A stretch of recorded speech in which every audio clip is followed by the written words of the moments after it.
We gave a lecture at a club. We had 35 people who had never, at a club that never had a backgammon program before. We're helping to start a backgammon program there, thanks to Jason Briggs' promotion of backgammon in these private clubs.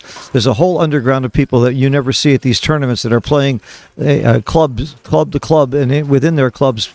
And these are all, of course, very wealthy people at very exclusive private clubs. So I'm not privileged to say where I'm doing this and where we're doing this, but Steve and I are both in the circuit and lecturing at a lot of these clubs a lot of the time. In fact, I'm commuting back and forth from Florida to New York and sometimes Chicago and Boston to help promote the game in these clubs. So it's really growing the game in ways we haven't seen publicly. But Steve's a big part of that. PR-wise, you have to favor Wilcox. In fact, I think he's a 120 favorite on the betting odds if you go to Morton Holmes' betting site, which, let me see, I think I have that site handy for you. I've given it a couple times, but you can actually make a bet on this match. You can make a bet on anything going on here in Monte Carlo. It's kind of fun. It's kind of interesting. Where is that? Here it is, clubgourmet.dk. And when you go to that site, it's going to tell you not to go to the site. It's going to give you all these warnings. Ignore them. It's safe. It's Morton Holmes' site. Your money is safe and secure. He has a long reputation for doing the book at Monte Carlo, and you can place a bet. It's very interesting, very fun. So we know that Wilcox is a slight favorite, but we've seen some matches here, including the very first round where a new player with very little experience and kind of new to backgammon beat the world champions, Sander Liloff, in the first match, Galen Hall. So he's a great story. It's almost like a Chris Moneymaker in poker story for having played for 3 months, comes to his first tournament and beats the world champion in the first round. So, and he actually did pretty well after that, too. He got pretty far. So this would be an exciting match. This is the third round, undefeated. The way this tournament works is the undefeated, if you lose one match, you go into the fighters bracket, and if you win the fighters bracket, you play one match with the undefeated champion player for the championship. It used to be you had to win twice. That got changed, and I like it. The only difference is the one who was undefeated gets a little bonus on the money, but the championship title goes in one match, which is so much better for all of us to see one match determine the championship, and just much more exciting event that way. So I think they made a great change. I'll watch the chat right now, and if you have any questions, I'll try to answer them. We're waiting for Wilcox. You see Steve at the table. Steve is, I think, pretty much nothing but a backgammon player. However, I've been teaching him gin rummy, and now he gives me a decent game of gin rummy. I consider myself to be a better gin rummy player than backgammon player, but I teach both. But Steve also has a hobby of photography. He's been to most of the ballparks, almost all the U.S. baseball parks, and taken pictures at all of them. He's been traveling the world lately with Jason Briggs, and he's coached Jason and Jason's son, Charlie, as have I.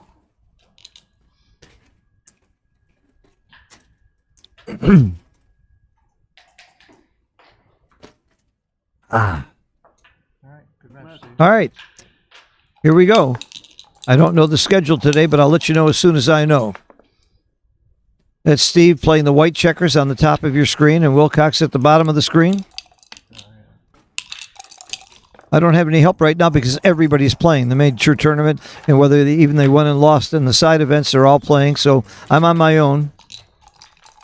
But we do have an XG feed, so I've got me and XG. I'm going to let the game unfold, and let's see what happens.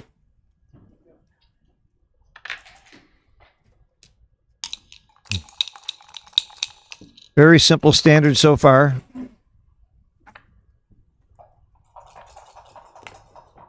That's interesting. I might have made the anchor, but it's clearly right to hit. Come down. In the early game, it's as simple as 1, 2, 3. Steve likes to say it. 1, can I hit? 2, can I make a point? And 3, can I escape a back checker? In the early game, that seems to be your hierarchy in pretty much that order most of the time. But I believe that all generalities are false, so there's plenty of exceptions.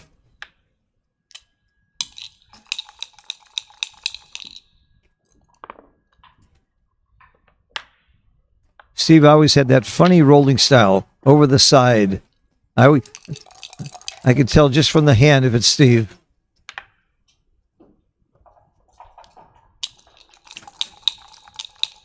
Wilcox lives in Costa Rica. He's in sports betting. He's got a brilliant mind and brilliant mathematician. And I don't know anybody that knows take points and match equities and numbers is any better than Steve does. He knows it all.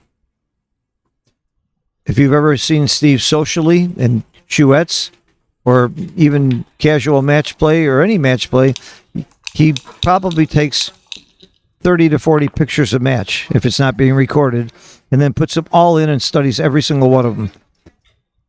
And he has the courtesy to send them to whoever he's playing with, along with his analysis every time. Puts a tremendous amount of work and study into his game. The anchor is critical. I think this is a cube. I would cube this. It's not a double. 0.011. I would be wrong by 0.011. Now, why did he plus it? It made me look worse. I told him I don't ever want him to plus it. It makes me look worse. When it gets more accurate. I would have doubled this. I see a lot of market losers. Oh, he did too. Oh, they got this nice little cube they're using. What is that? Oh, it's a jade cube. Yes, jade cube, but made by Morgan Simpson, I believe, brought those over. Double looks pretty darn good now, doesn't it? I saw a lot of market losers. I really thought it was a double. XG didn't agree, but Steve liked it. I don't mind making the same mistake as Steve Stacks would make. Wilcox wish he'd have passed it now.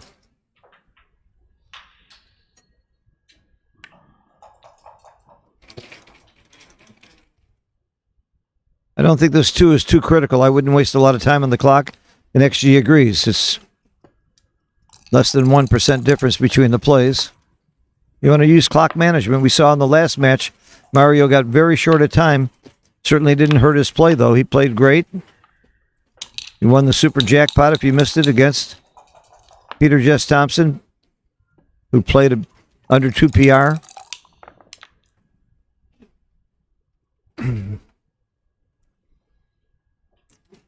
I believe that's a 3-2. Yeah, the dice is a 3-2. It's a little bit of a glare on that one dice. Oh, you can look at the XG feed and see the 3-2 very clearly. That's a trick. Look on your screen.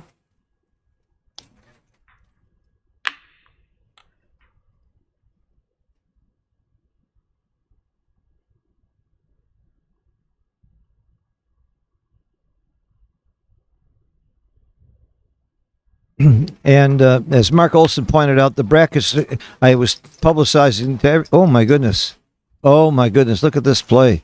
Look at that play. Shades of Jim Pasco. He's going super back game, Bazooki, and he's forced to hit really, or bury the check. He's almost forced to hit here. He has to hit something. And that's exactly what Wilcox wanted. That's why he made this play. He's trying to time the back game. A 2-3 back game needs about 100 pip timing. He's nowhere near that, and he wants to get there. He's only down 64 pips, so he wanted to get hit more. How many people would have broken their 6 point there? That was beautiful, beautiful play. I love those kind of plays. I learned those plays playing Backgammon. And look what Steve's doing. He's making it harder to continue this hitting battle.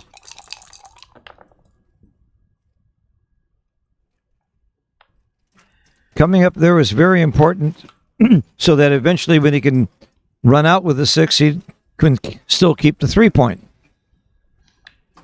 I love these back game battles. That's my favorite. That's why I invented Backgammon. I named it after Jim Pasco. It's a big, deep back game, and you'll see a lot of top players in their spare time playing that game because it's fun, and you can't use XG to help you. It's just off the charts.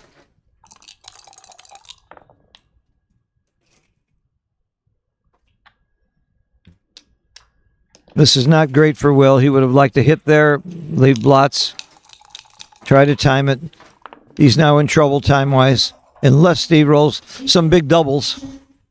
That play of going to the ace point that Steve did, I needed to study that more. It's usually wrong, but if Steve did it, it must be right.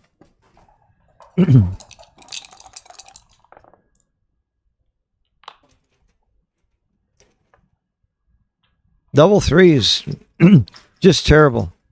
That was a great double by Steve, wasn't it? By Steve and me? Hindsight's always right.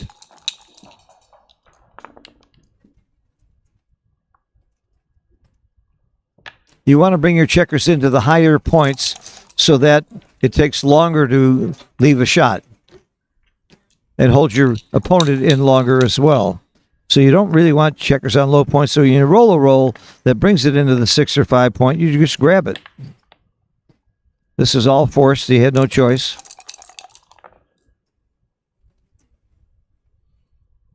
Makes the ace. A 4-point board is not great, but it's enough to still have a chance if you get the shot. And he's got the double shot. And with a 4-point board, he could hit. He still has some winning chances as a result.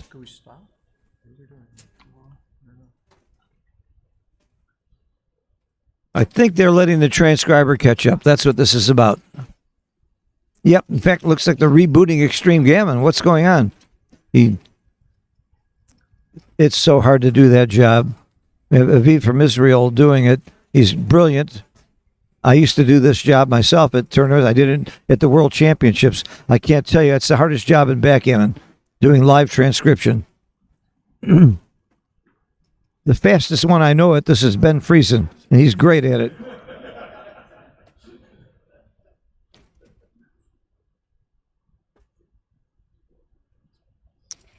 I think he lost XG. He may be starting again from here. That's a shame. Maybe his computer crashed. We have super fast computers here. That's not the problem.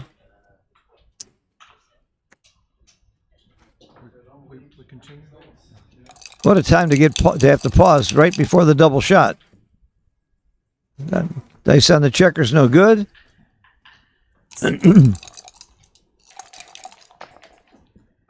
And a very, very poor roll.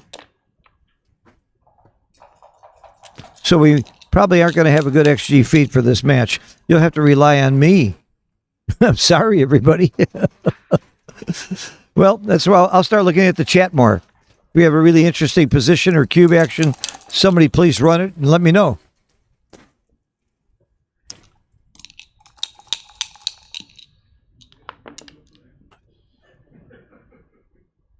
Do you volunteer here or do you go to the ace? I would volunteer. Going to the ace and putting another checker on the ace, I really don't like. I think this is a place where you volunteer.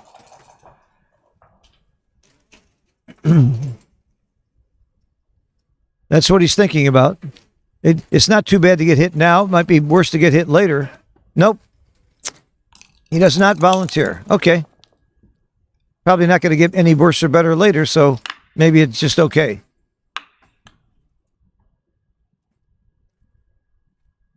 If you're Wilcox now, you're thinking about how do I not lose a gammon, because the wins are not completely off the table, but the odds of winning are so poor, all you think about is how do I not get gammoned? Forced. 6s and 7s. There we go. There's a 6. Makes the point. Steve comes in 75% of the time here.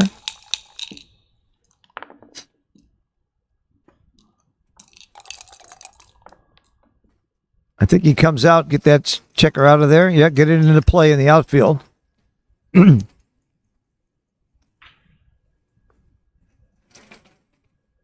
I would go to the 14. That's what he's doing to get more efficient coverage of the outfield from there in case Steve comes out.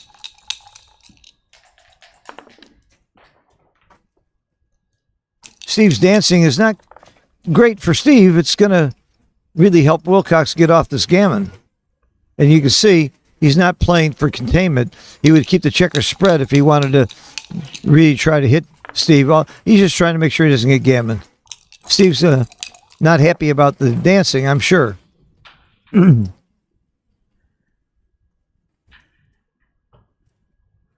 There's not much danger staying in. I mean, what's going to hurt you? Double four? That's about it. So there's not too many rolls where you're going to get hit or pointed on the 2-point here, because Steve's lost all of his spares, which argues for maybe he shouldn't have gone to the ace board on that last play that he did. I would not have done it. But Steve did it. I'm probably wrong.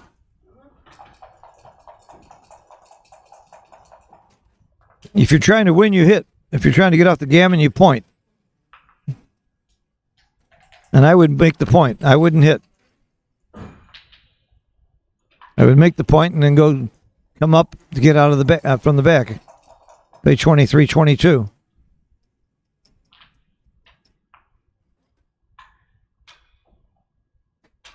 Oh, pick and pass. That wasn't on my radar.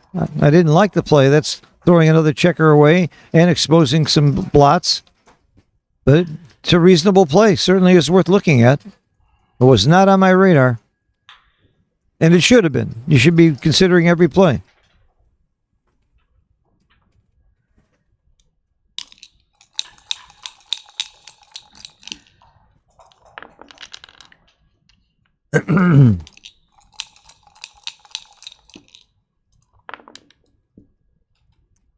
Another 3-1 dance. Wow, Steve's not going to like the 3-1's usually a good roll. He's getting a little tired of that roll. By the way, now there's some winning chances for Wilcox, making another point and having Steve back there. Another 3-1. Oh my God.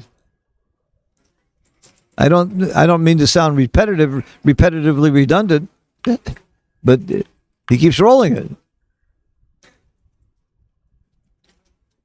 There are winning chances now for Wilcox. This is amazing. This would be an amazing victory. I don't know what his winning odds were at one point in this game, but they had to be close to 8%, maybe.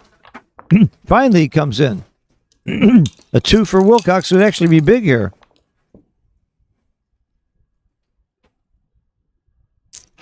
How do you play this? Just get off the gammon, bring it in, don't get hit. Very few gammons now, and Wilcox actually could do some winning here. This is not. This is no longer gin for Steve. Throwing those checkers on the ace point burned him. I can't wait to look back at the.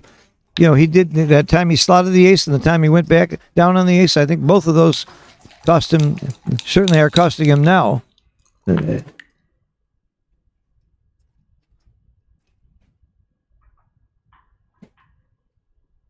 You going to give him a direct 7 and burn another checker? I am. I need every pip in this race. I do not do that. It's an 8. Double 2s doesn't work, so there's 5 8s. Okay. And he can bring this home now. I wouldn't have done that. I wouldn't have wasted the pips. You got an even race. The pip count's critical. Well, now, instead of leaving a direct, I think I cleared the 3-point. Steve is one of the fastest pip counters in the world. And I mean that. I've seen a lot of them. He's way up there with Karen Davis and a few others I've seen. Art Benjamin. That's my play. Will is right in this game. He was playing gammon save, and all of a sudden, because of all those dances, he's right in the game. This is not easy. You're less likely to get hit by going forward. You have 17 shots here and 15 shots if you go forward. So it's 2 less shots, but your odds of getting a shot go way down. And you're costing yourself 2 pips in the race and more wastage if you stay. I don't know the answer. But I promise you Wilcox will get it. This is the kind of mathematical calculation where he shines. He's up there with anybody.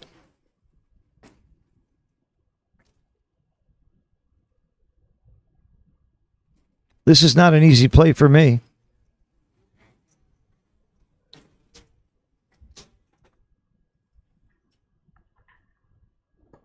Okay, he minimizes shots. He thinks he might still win this race. They both have a lot of wastage with those checkers on the ace and deuce. Oh, and he hits, but he has to leave a shot if he hits. Here's a question. If he doesn't hit, he's favored in the race, but not by that much. If he does hit, he's giving him 12 shots to hit him back. But if he doesn't hit him back, he's got a much better race. That's right. It's going to go there. Do you hit or not? Do you lift or not? I think you don't hit, is my gut. But that's a gut. That's not a mathematical calculation like you should be making here. And I would make that mathematical calculation if I knew how.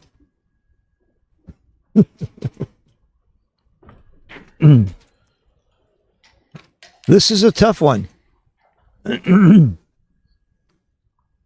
Wilcox taking off his sweatshirt. He's already sweating from the pressure of the match. I think that Wilcox has been under a little more pressure than this a few thousand times in his life. He used to be a big money player back in the day, too. When I lived in Chicago, and his father-in-law was Gary Kay, and he'd come to Chicago. He was in some pretty sizable money matches around the world, as well as being a top match player. He decided to hit. Could be right. I have no idea. Can't wait to see. And it turned out to be, in hindsight, incredibly well. Stopped it, cost him 11 pips. But there are a lot of repeaters. That was the other problem with the hit.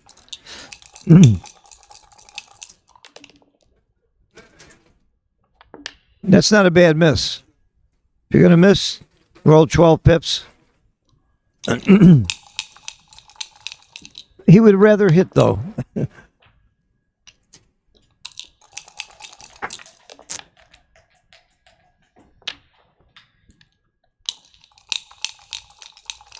Very interesting first game we've got here.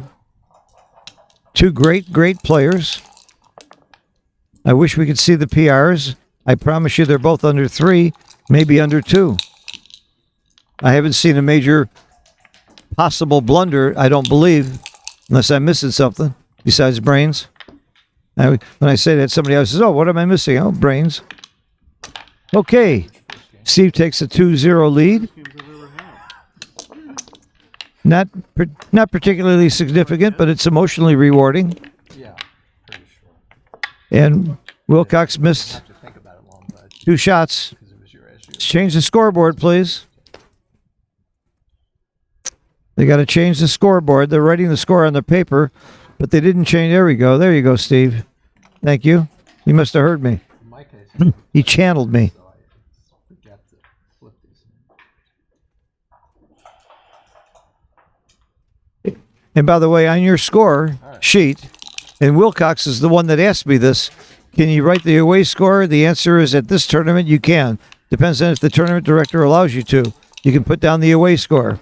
And Wilcox was the one he asked me, and I said, well, I'm not the tournament director. I'll ask Mark Olson, and Mark Olson agreed. That's the way backgammon should be scored, by the away score. Don't take my word for it, though. It depends on the tournament director. A lot of tournaments won't allow it.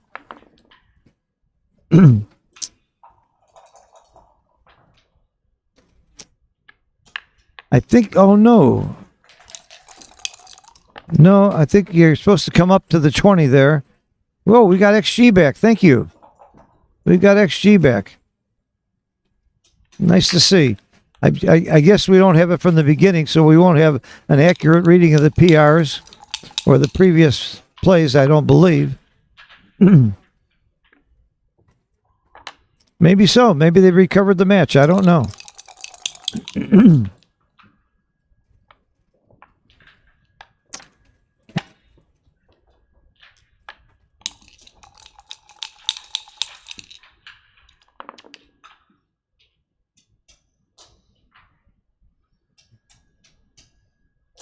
Do you hit or do you make the 23? You make the 23.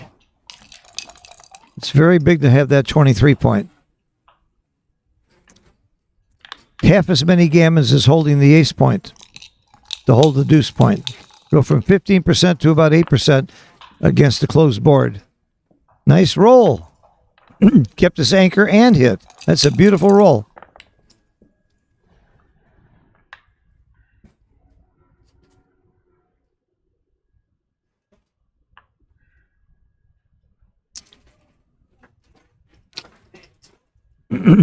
This is not a good play. He's going to take it back. You go to either bar is close. Slightly better to go to your own bar, which I wouldn't have done because it strips my midpoint. I would go out to the 18, which is slight. Oh, 0.001. It's a toss-up.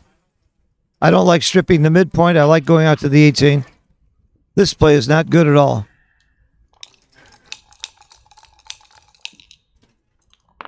Uncharacteristic and not too complicated to play. An uncharacteristic mistake by Will. Every time Will sits down, I expect him to play at about 1.5, which is an unrealistic expectation from anybody in a given match. He's certainly capable of doing it, but that's not your average match for anybody.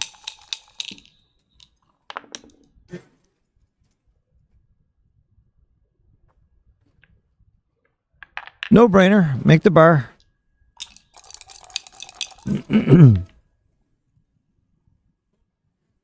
Another no-brainer. Nothing else to do.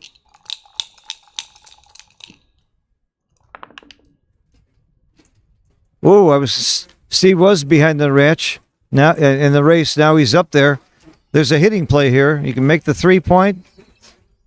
If you come out, you can't get to safety. So for that reason, I think you come down and you hit. But I'm wrong. I am wrong. You don't hit. You keep your structure. 13 to 5, 2. I would never have. It's right by a mile. Seems like such a. Oh, I hit the wrong guy on roll. I'm used to a baffle box. I had the wrong player on roll. That's my excuse, right? Let me have a break there. Oh, there is a super joker. And that's going to be a cube giver. Now is he too good? You know it's a pass. You start with that. Then you ask yourself if you're too good. If that's the real PRs for this match so far, it's a pass. Okay. I knew it's a pass. I wasn't positive about the too good part. He could easily anchor with a 4-3, 2-1. You could have some trouble bringing him around. There's some market gainers. That's rolls that could, or sequences that could give Steve a take. I mean, Wilcox a takes. So that's why it's not too good. This is a pretty big pass. No reason why Wilcox shouldn't take his time. He's going to pass it, though. I'll give 5-1 odds that he passes. Any takers? I'm watching the chat. Any takers?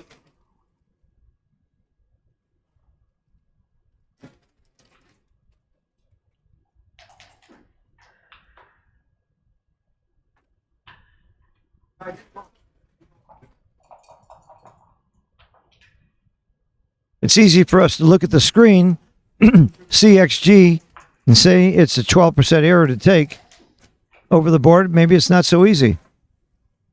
A lot of gammons here, 33% gammons.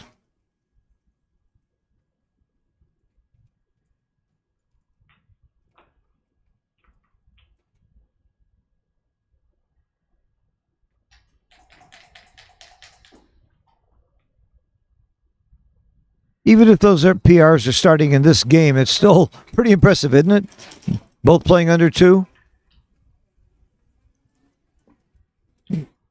And he passed. Good decision. Absolutely right. I won my 5-1 odds bet.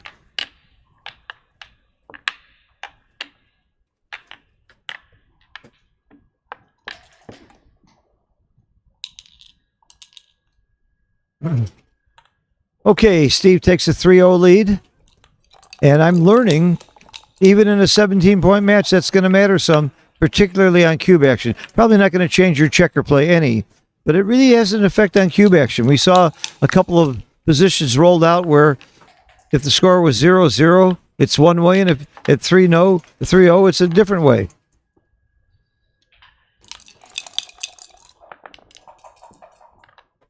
Nice roll. Double threes is always good.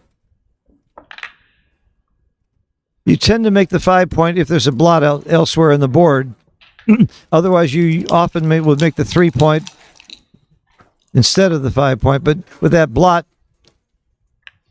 you're fairly safe, not worrying too much about it. Your opponent hitting you in the outfield when you leave the blot on your 8-point.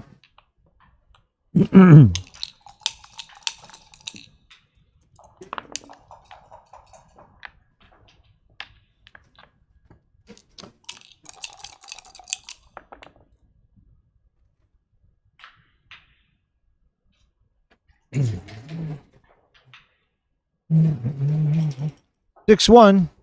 You can't see the roll. 13-7. You're supposed to slot here. Part of the reason is the blot on the ace point. You got the ace right. It's tempting to slot the 4-point, but you're going to slot the bar. That's the point you want to make. Nice play. That's it. That's it. That's why they call him Wilcox. He makes tough plays like this. And it pays off big time. Might even be a cube. Yep, there it is.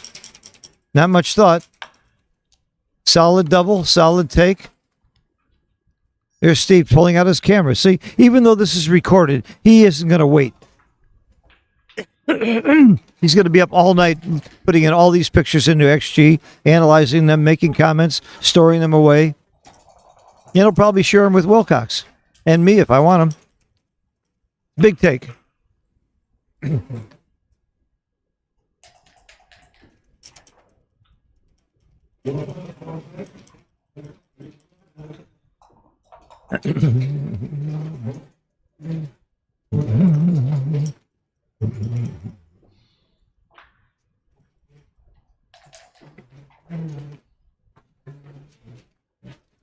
Big take.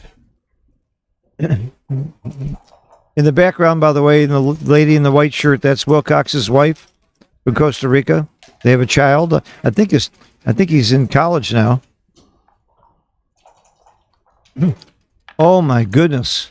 That is a very big blunder for Steve. Maybe the score made him do that. I don't know. That's not a normal kind of decision that Steve would make. That was quite a blunder. I'm very surprised. He's really good at those positions, too. He's not going to like what it did to his PR.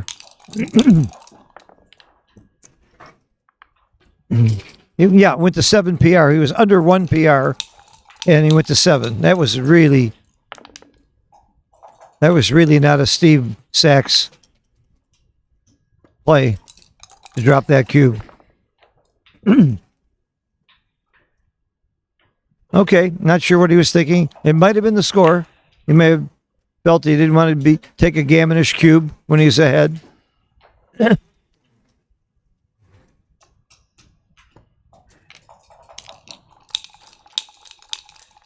I'm not rooting for anybody. They're both friends of mine.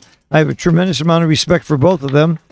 I didn't know Wilcox for many years while he was out of Backgammon. In the last few years, we've talked a lot. We've communicated a lot. Seen him at tournaments. He doesn't come to many. This is his only major tournament.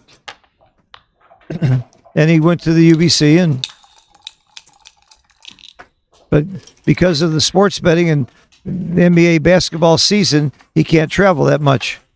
But everybody knows he's one of the best in the world. Has been for many years.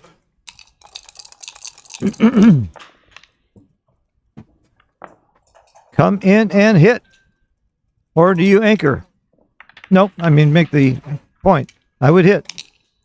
You don't want your opponent to have his full roll there.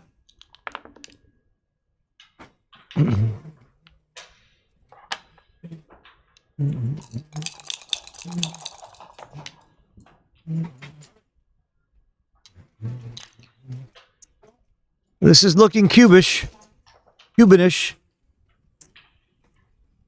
Yeah, I would double because I'm not sure if it's a take.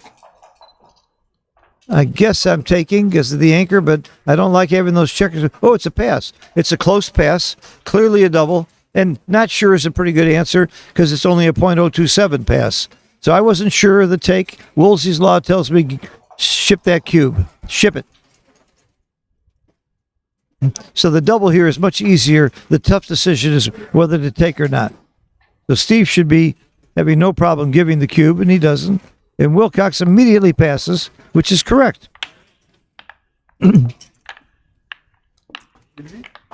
Three checkers back and one on the bar and stacked and didn't have much of a position to play.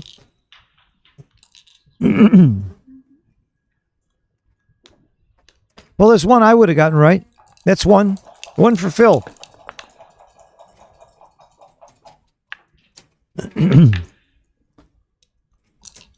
This is a very, very important match. In the Undefeated, in the World Championship, these people have come halfway around the world to play this match. There's a lot of money involved, prestige. No matter how much you play backgammon, it's really special to be playing in the World Championships in Monte Carlo. This match means a lot to both of them. The further you go in this tournament, and I've been there. I've actually been this far and farther. Wilcox has never won the World Championship, I don't believe. He's not a world champ. Pretty sure. And Steve, I know, has not. And they're both on track. They're both on track. You get by this match. Mochi and Sander and Jorgen Granstedt, they're all either out of the tournament or one loss. There were 12 world champions, and I was thinking, what are the odds of one of them winning again? And after the first round, there were 4 left. 8 of the 12 had been lost in the very first round. It was really a lot of upsets in this tournament. Nice play. Make the point. Clearly right. Nothing comes close. We've seen some very inefficient clock usage by some very good players in previous matches that I've been streaming, where they have almost no time at the end. And that's very, very poor clock management.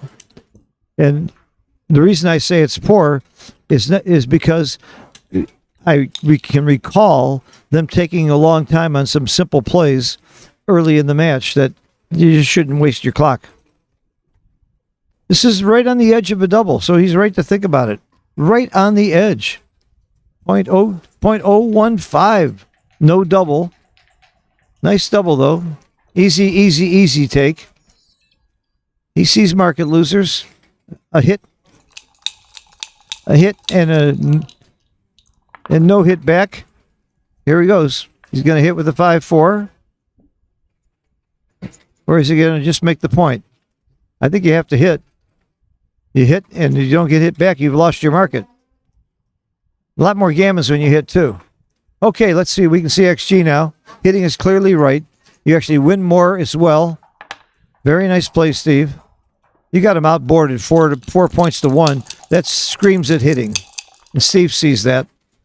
And he does not hit back, and he rolls actually a pretty bad number. He'd almost rather dance than roll a 2-6 here. Very, very, very bad number. He covers with 4s. He hits with 1s and 2s. It's a lot of numbers. 6 is also hit. It's the right play. He's got the right play in mind.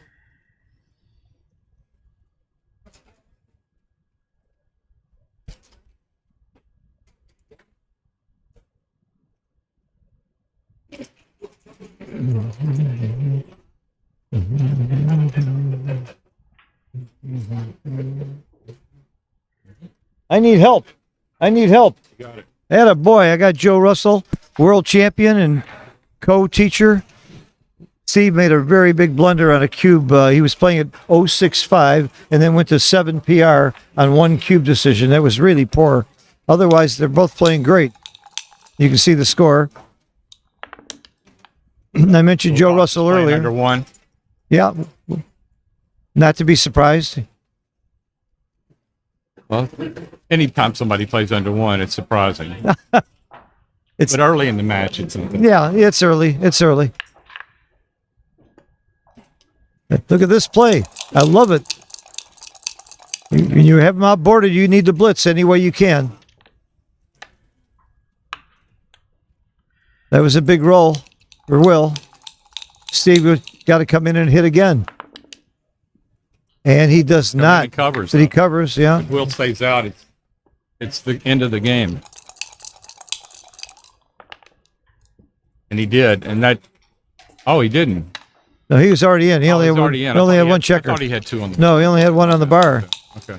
And this is a big turnaround, actually. Very big turnaround. Although you didn't see the cube, it was a very small cube and a huge take. But I liked Steve's cube, and XG liked it too, by just a little bit. It was a gambling cube. So, what's going on with the pip count here? You can see the pip count on the screen. Wait. See it? No, I don't In the see it. normal place where you would normally have the pip count. Right, upper right, above the board, upper right and lower right. I don't see it. Where is it?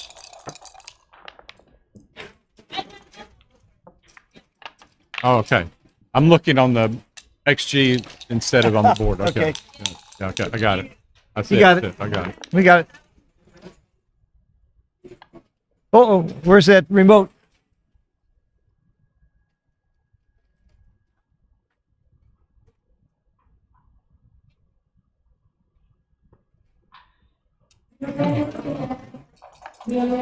Thank you, Tara Mendocino, for saving us again. She's amazing. Big turnaround, Steve- redouble Steve pass. trails by 8. You can be deceived into thinking these positions are stronger than they are because you've got a 5-point board versus a 2-point board. He took it. He took the cube. Wow.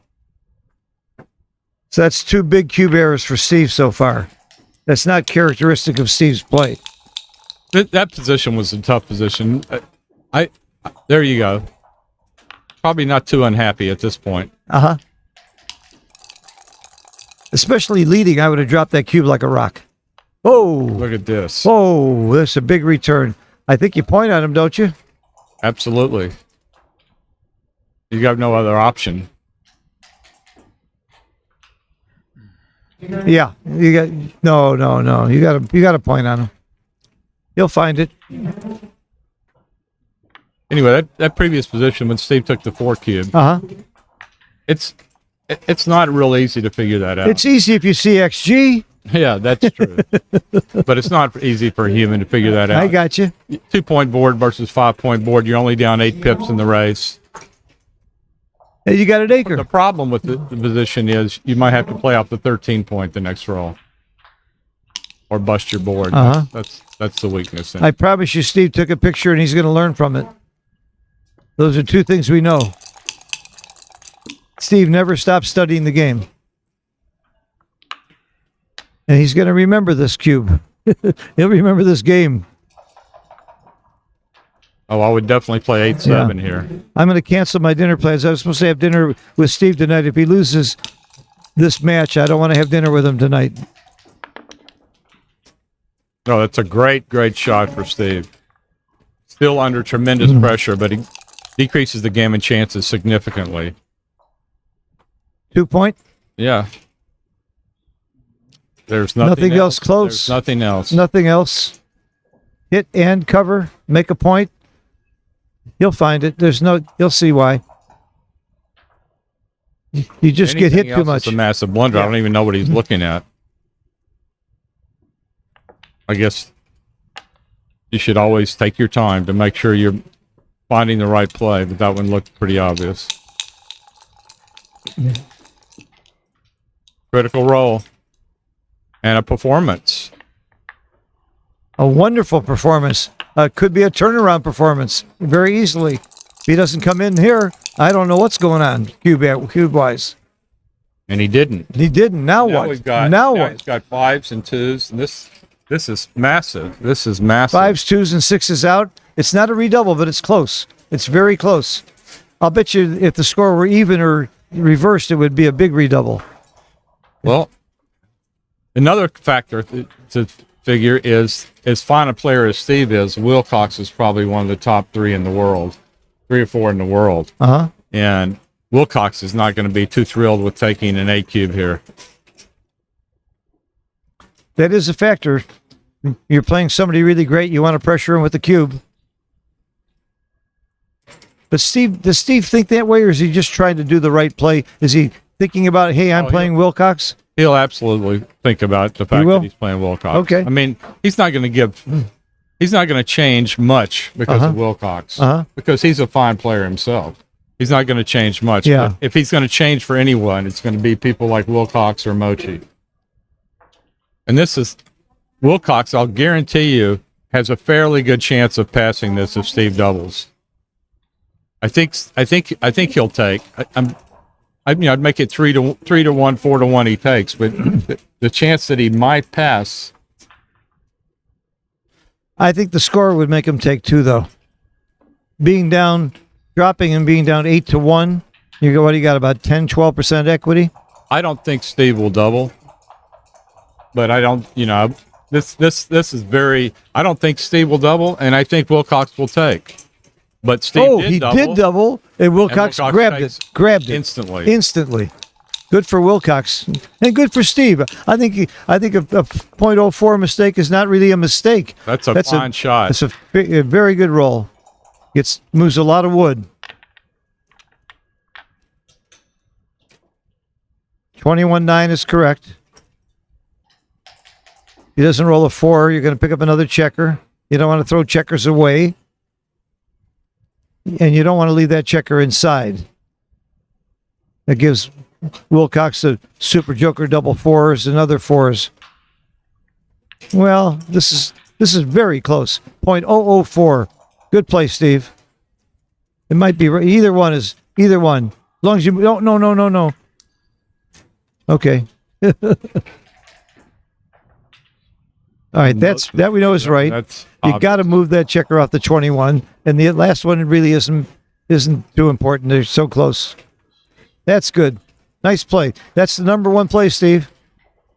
Should I go in and tell him?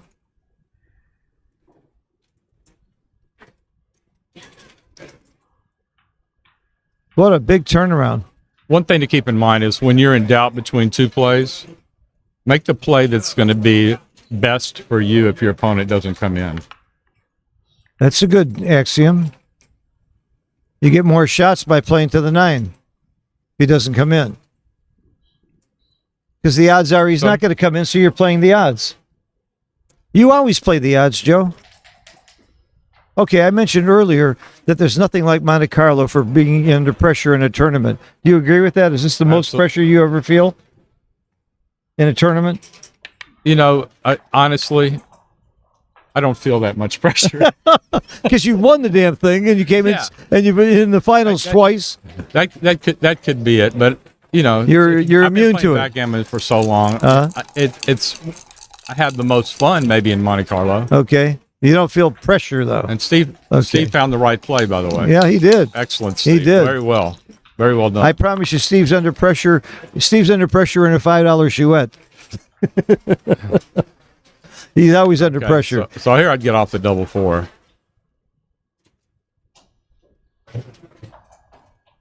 Yeah, he saw what double 4s could do to you.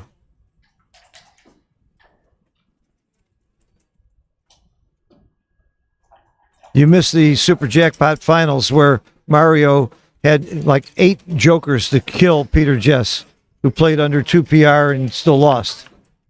But Mario played well too. He left him double 4s. He left the double 4. You shouldn't say it out loud. If he'd rolled it, I would have told Steve later you said it.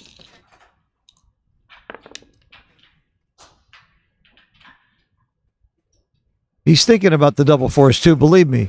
Oh, here I would play 12 and 5. Get off the double 4 again. He says 18-9, huh? Yeah, the 12 and 5 is close. Not too bad. Gives you a chance to pick up that third checker is what he'd like to do too. Both plays do that, but Yeah. this place, Yeah. ooh, double three. Steve really would like a 2 here, or make the point. There's the 2. That's big, very big. And now get off a is he double gonna fours. Continue to pay off the double four. No, now there's no reason to. Right. It's just you got the gammon anyway, even if you never make the 4 point. Probably. You're going to pick and pass or hit loose. Going to hit loose, pick and pass. What if he can just hit loose? He'll do that. He shouldn't have gotten off a double four. Oh, he hits. He does. He have hits. to hit loose. He hits. He definitely has to hit loose. Yeah. Now, if Will had a 5 point board, you'd think about it. What I think I would hit loose and just play the. You wouldn't go to the 6? I don't know. I guess I would. Hitting loose and playing. Oh, no. Hitting loose is wrong. Look at that. I can't see the numbers, but hitting loose is the 9th best play. But I can't see how big an error it is. Oh wow! I wish you'd scroll down, please. Wow. Wouldn't you have hit loose? Yes. I wouldn't hit loose if he had a 5 point board, but with a 4 point board, I'm hitting loose. I guess you don't. There you go. He hit loose. The last one, and I'd make this play. This is exactly what I would have done. How bad was it? I don't see it, so we don't know. Uh-oh. We got action. With an 8 cube, every single roll is critical here. This is an 8 cube we're looking at in a 17 point match. Every single dance, every single 4 is really, really big. This is huge. These guys came halfway around the world for this match. Woo. Boy, does he want a 4?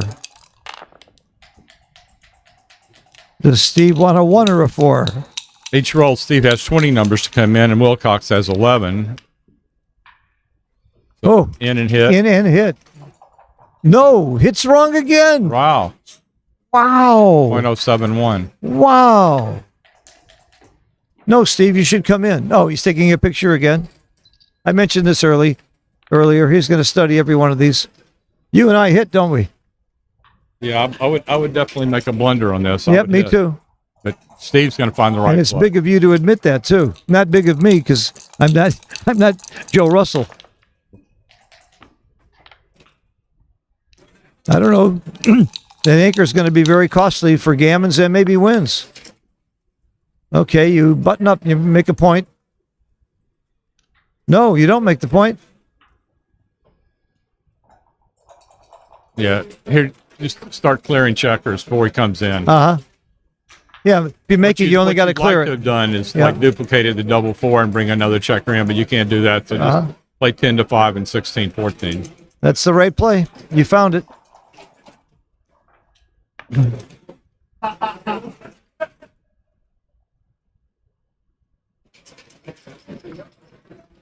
In the old days when Wilcox was number 1, you were playing him back then, weren't you? Yes. And you were very active. Was he far and away better than everybody, or just a little better than a few of the others? Oh, I don't know. That's hard to say. Okay. He was Was he was probably the best money player in the world for a number of years. Uh-huh. That's what I would say. I said that earlier. He was famous as a money player. I used to remember when he came to Chicago with Gary Kay, his father-in-law, and his father-in-law set him up in some big games.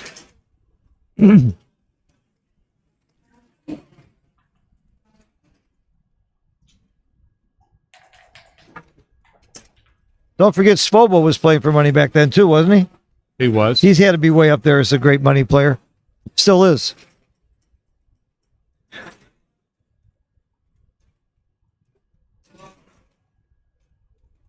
That's something we have. Wilcox was one of the most dedicated players. Uh-huh. Meticulous. So he took over your job, right? Okay, he's involved in sports betting. Okay. And no, that's not true. I was more of a software developer. Oh, you're a software developer. I see.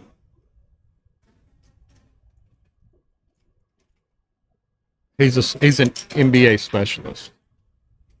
NBA basketball specialist. Yes. One of the most knowledgeable people in the world, NBA basketball. Then you must have heard of my friend Michael Jordan. Okay. It is really good for Wilcox. This game has not gone as well as Steve liked, but he's still not unhappy that he gave an 8 cube. Still a huge favorite in this game, 85%. Do you slot? I would slot. I see the bot says no, but I would do it. I think the bot says it's even because it hasn't been rolled out or anything.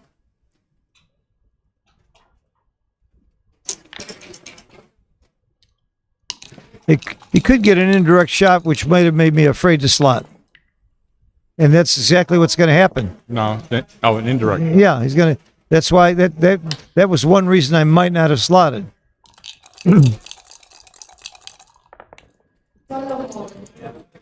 Woo. 1 digit off. That could have been 1 digit off from who wins the world championship. We're getting pretty much in the later rounds now. That's a great shot. Yep. Don't say 6-2 out loud, right? Because that could make it happen. But that's the only roll. 1 roll, 2 rolls out of 36. That would really be bad for Steve here. And he gets a 6-1. And again, 1 digit off. What a difference a pip makes. You know what's really impressive is the speed with which Wilcox took that 8 cube. I mean, he took it instantaneously. Well, keep in mind that he had all the time that Steve was thinking about doubling to decide. Yeah. It wasn't like he didn't have a lot of time to think about it. And by the way, that's one of the most important things I teach my students. And Joe's one of our teachers now, too, at the Backgammon Learning Center. When you're playing with the clock, use your opponent's time. Don't just sit there twiddling your thumbs. When it's his turn, you should be thinking about what you're going to do. And that's exactly what happened with Wilcox. Still, it's impressive when you know if you get gammon there. Yeah, it's an 8 match cube. is over. Yeah, this is an 8 cube in the World Championships, and you gobble it up without using a second on the clock. I see what you're saying. Here he should play 5-3. All you care about here is what's the fewest shots. Well, it's the same number of shots either way. It's just double jeopardy. Good rule of thumb in these positions are when you're yeah, this is a good place, Steve.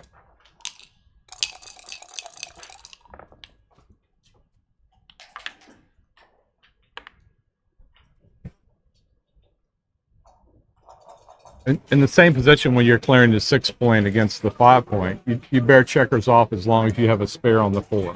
When you don't have a spare on the 4, then you avoid double jeopardy. That's all. That's like almost 100% true. It's as good an axiom as you can ever have. Is that in Wachtel's books, the in the game to the end? No, No? nothing about it. So. You just learned that from... There's still a tiny bit of gammon. Oh, yeah. Not much, but 2%, 3%, pretty small. You said tiny. Now there's none. No gammons. Game, gin, score it. A big 8-point win for Steve. Monster equity for the match. Huge. PRs at this point, those up to date PRs 281 for Wilcox, 482 for Steve. Yep. Now that might not have included the first game. They had a glitch in the XG and had to restart it. So Steve's had 2 big take blunders, right? Yeah. Were they both games he should have passed and took, or was one of them a game he should have taken? They passed and he should have taken. Right. Okay. So they've had one of each. That's right. Okay, they're taking a little break here, which is very smart if your name is Wilcox. You just lost an 8 cube. You're losing 12-1. You got about 10% equity or 9, something like that in the match. You take a break. Get it together. Think about what's going on. Think about your strategy. And I'm going to get a cup of water. You want something? Yeah, water. I'll bring it. This yours? Yeah. Got a code? Huh? Can I use it for a sec? Sure.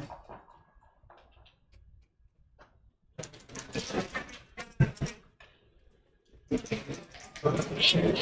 thinking it was 11 pointer.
We're looking at match equity. Yeah. I guessed 11%.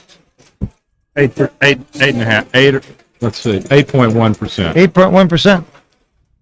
But it's a sporting guy to show you what a sport I am. Yeah. You're gonna give me even money, nine Ben? to 1. It's 11 to 1. I'm taking 9 to 1. I'll tell you what. I'll take Wilcox even. That's the sporty guy I am. I'll take Wilcox even right now. With what? With what? What do you mean with what? Even in what? Even money for who wins the match. And What do you mean and? what's the catch? There's no catch. I got Wilcox. You got Steve. For how much? Oh, not for money. This is the gentleman's bet. It's 11. It's almost 11, what? 11 and a half to 1. Uh huh. I'll take 9 to 1. All right, you got $10. Okay. It's a hedge. By the way, our mics are on. The whole world just heard our bet. Yeah. And by the way, there's a lot of betting going on in Monte Carlo. You got to go to the website. You got to go to Morton's website. You can put a bet down. I usually don't gamble, but when You usually don't gamble. You can go to clubgourmet.dk and put your bets down on any match or on the whole tournament and who's going to do what. And Morton's booking it. I And was actually again, looking to bet on this match, but he had such a wide spread on it. 120. No, he had the line Wilcox 140, Steve plus 110. I thought it was 120. Okay. That is a wide spread. Yeah. That is a wide spread. And who would you I might have bet on Wilcox minus 110 or Steve plus 130. So he had me covered. You know, in the old days before the internet, and we used to look at football lines, and they might be a 3-point spread from one city to the next. And Right. I had a 3-point jack once for a lot of money, and the last second field goal cost me a fortune. I mean, I broke even. yeah, you I broke even except for the juice, but I could have won both sides. Back in the old days, yeah. Like the Giants were playing the Rams. No, it was Dallas against Chicago. I lived in Chicago and had friends in Dallas. Right. And the Dallas lines were always askew because the Dallas people were so ego involved with the Cowboys, and the Chicago people were so involved with. So I had a friend in Dallas. I actually had to fly down to Dallas to place the bet with cash, and we did it because it was that much money. Well, Phil, Those were the days. I can't tell you what a pleasure it is to commentate with you and how much I respect you as an individual and someone that promotes backgammon worldwide. And you're one of the most energetic and entertaining people I've ever known in my life. And I'm always happy to share company with you, regardless of the venue and format. Thank you very much, Joe. And here's the $20. I agreed to pay you for that. It sounds egregious almost for me to return the favor by telling you what I think of you, but I think you already know how much I love you as a guy, as a friend, and look at you with the USBGF and all you've done for the game. So it's mutual love here. Thank you. But thanks for your words. Appreciate it very much. That's why I'm on the Giants list. We all know I made the Giants list this year Not because I'm as good a player as Steve Sachs or these guys. It's because I have tried to promote the game. I love the game. Well, you deserve every accolade that you receive. Thank you so much. And I've been thanked. USBGF gave me a special award. The UK gave me the award for the #1 promoter of the game. I mean, I've been thanked. But the thanks is the fun. I'll tell you, the biggest thanks I get is every time I bump into a student. And every tournament I'll go to, I have at least, in this room, there are probably 30 people that have been my students. And they're here. Some of them are here only because they learned from me. Now, they may have learned from somebody else and we'd be here anyway, but I take pride that they learned from me. Oh, Steve, Phil has taught so many students who are very active in the game now, and he's just been such a wonderful promoter of backgammon, and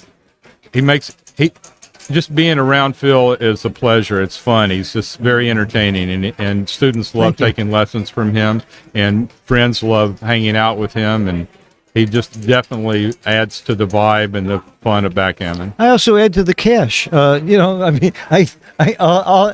a good contributor to your game. I brought you into my chouette, and I think you're making a living at that. That's helping you pay the rent. Oh, yeah. I know. I know that's why you pay the rent. Yeah, sure.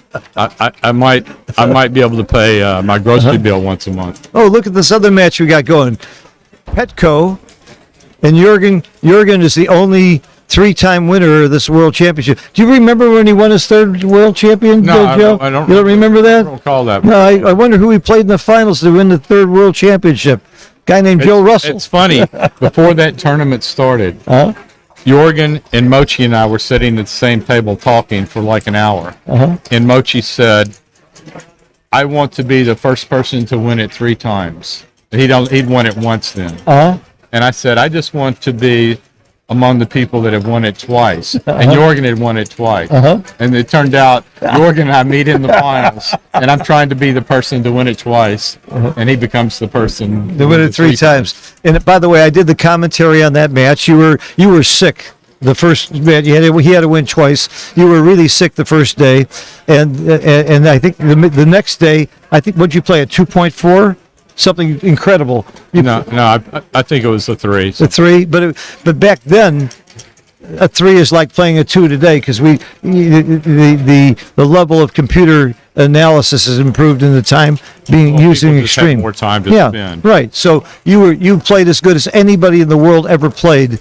Just about. We both played under 3. Yeah, it was very impressive. So what's going on with Petco and Jurgen is winning 2 away. 5 away. You can see they're only playing to 11. That's because they're in the fighters bracket. They've each lost 1 match, but they can still win the world champion again. Jurgen could be a 4-time world champion winner. The time that when he beat me for his 3rd victory in the finals, he lost his first match and fought back all the way through the fighters bracket.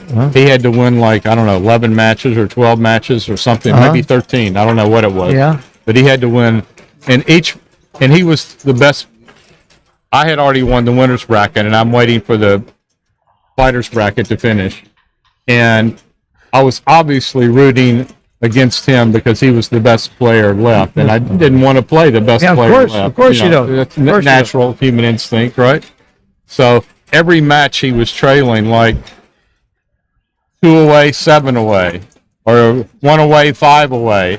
3 matches in a row. It's trailing. Yeah, he's trailing. And I'm just like, okay, come on, knock this guy out. Every match. You're rooting for the underdog, everyone. What do you think of the change now that you only have to win once to win the world championship? I didn't even know that till somebody told me last night. When did they change that? Last year. Okay. Last year. And how do they compensate the winner? They just pay extra money to the guy who's undefeated. Money? Huh? Where's my extra money? They changed it after you. They figured, why give it to Joe Russell? We'll give it to the rest of them. But do you like the idea of 1 time instead of 2? Yeah. I do too. I love it. It's much more exciting final. You have a 1-match final. It's so hard to win the fighters bracket. How many more matches did he have to win than you did? They've proven that it's even tougher to win the fighters bracket than it is to go undefeated in the main. LA's always done it that way. With the fighter can only have to win 1. Right. And I know it well because I was the winner of the winners bracket, and then I lost to Otis Chenault in the finals, and I was mad that he only had to beat me once. I thought he should have to beat me twice. Well, they're taking quite a long break here. But I see Steve is coming back. There we go. Oh, who are those two handsome guys? That's me and Joe Russell. When did your hair turn gray? Oh, it started turning gray when I was in my early 40s, and I would say by the time I was late 40s, it was pretty solid gray. One quick story. My hair turned gray one night. They say that people do it. I had a fight with my wife, and I woke up the next morning with gray hair. No. I swear to God, How almost. does your hair turn gray? I don't know. There's something chemical that can happen. Doesn't have I'm to not. go out gray or something? I didn't. It had a little gray in it, and the next day it was almost all gray. One night. It was unbelievable. I researched it. It happens in very rare cases, but it's under stress. Boy, was that stress. Okay, there's no stress like fighting with your wife, which I no longer have that problem. Okay, back to the match. According to Joe Russell, according to Joe Sylvester, who taught me this long ago, at these scores you play gammon, go, gammon, save. When you're this far ahead and this far behind. And the computer back then, when he told me, didn't agree. Snowy didn't agree, but XG does. You play all your opening moves as if it's gammon, go, and gammon, save. And your cube action, too.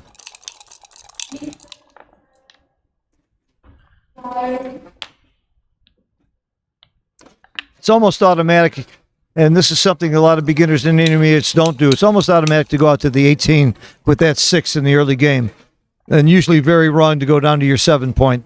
Create another blot that is, even if you like to make the 7 point. There are rare exceptions, but generally that's wrong.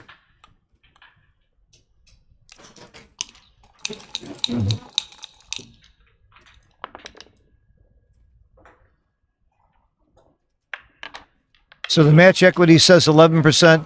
Because of the difference in skill, I think it's 13%. Not much more than 11. The match equity said 8%. 8%. So maybe it's 10%. Then we have an even bet. That's right. I mean, Wilcox is better, but not enough to matter that a huge amount. That seems like a fair assessment. And I don't know anybody in setting odds and betting that I've ever played with that's better than you. I think Pasco comes close. Svobodny's pretty good, but of the people I know, you set odds as good as anybody I know.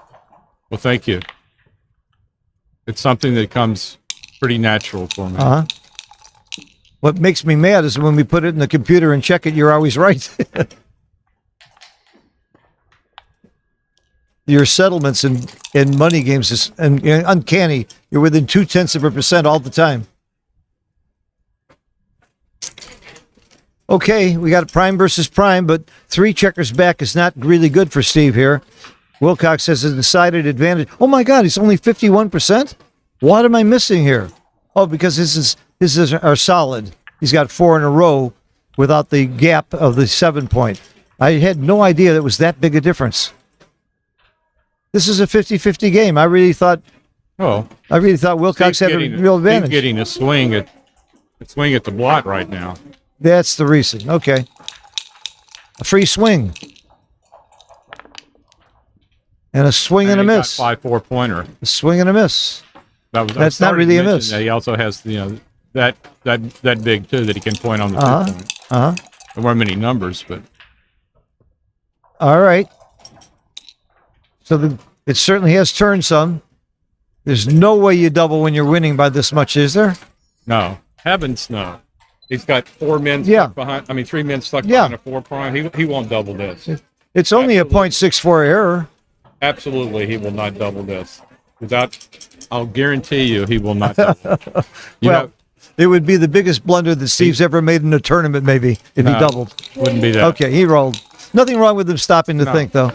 Maybe he's thinking about what would get him to a double if he could get there. A hit and out would get him to a double. I should just keep going to the 6 point. He wants to keep shooting at that man.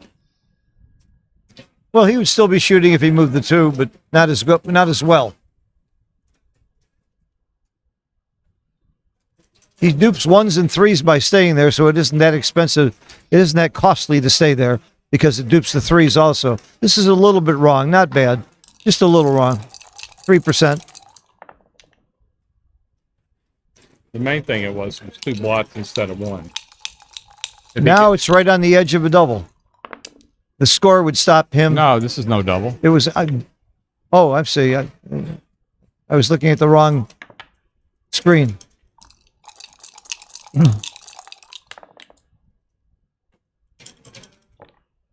I don't know anybody else with a rolling style like Steve's. Sort of over the side.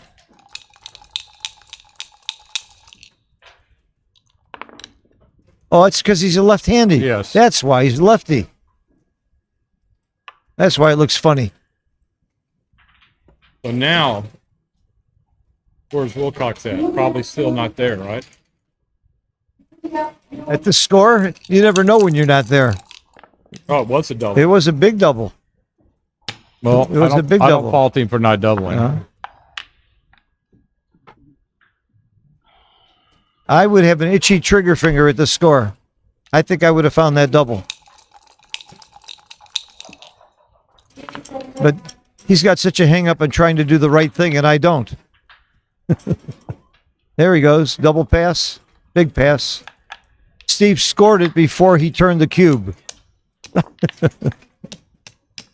He lost his market. He waited too long, and he rolled too well. It was only 9 pips. It was. I think that was definitely a take at an even score. Maybe it's a score. It was a big pass. Did we get the XG analysis on it? I didn't see it. But Steve had a couple of major blunders, and he's still playing very well. He doesn't have a take blunder, so I'm pretty sure it was a path at the score, but I think it would have been a take at a even score.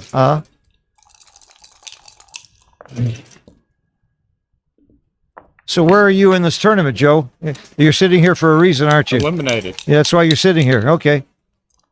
You're in doubles, though. Who are you playing doubles with? Blake. With Blake, my buddy Blake. We both stayed at Blake's apartment last week. I had a good story. Yesterday, I was leading my match 8-5. I lost the last 7 games of my match. I got into a chouette last night. I lost all 6 games that I played in the chouette. Oh. Then I played my match today. I lost the first 2 games in my match, so I was on a 15 game in a row loss streak. And finally, I got to a position where I had a double pass, and I said I'm going to win my first game. I doubled, and my opponent took. And I rolled my 35-1, only number that left a shot.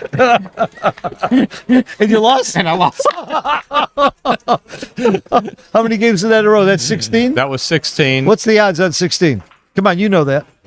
Well, I know 10 is 1,001. 24. Yeah. 11 is 2,048. 12 is 4,096. 13 is 8,192. 14 is 16,392. Yeah.